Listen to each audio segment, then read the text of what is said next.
Hello everyone, welcome back. In this video, I'm going to show you how to set ATR trailing stop loss in TradingView in 2026.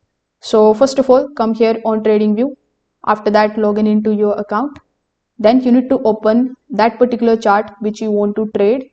Now ATR trailing stop is super useful because it moves your stop loss based on the volatility so that you don't get stopped out easily during the normal market fluctuations. So here on the chart analysis page, you first of all need to add the ATR indicator on your chart. So you need to click on the indicators tab here on the top.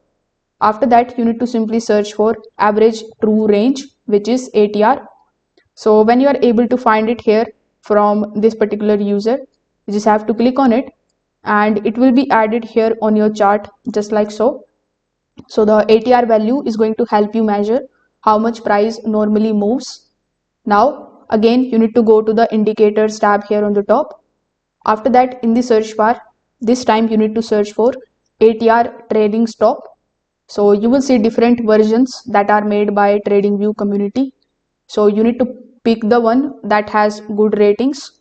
So here, as you can see, we have this one, which is ATR trailing stop loss. So after clicking on it, again, it will be added here on your chart. So once you have added it, it is going to look something like this. You will see a trailing stop line on the chart that adjusts automatically. Now you need to click on this ATR trailing stop indicator, and after double clicking on it, you will see its settings just like so. Over here, you will see two options like ATR length and the multiplier. So if you want a tight trailing stop, you just have to basically use 2x ATR. And if you want to use a safe wider stop, you can use 3x ATR. For this particular indicator, they have given 5, but you can also basically make changes into it as per your own need. So let's say I'm going to set it for 3x.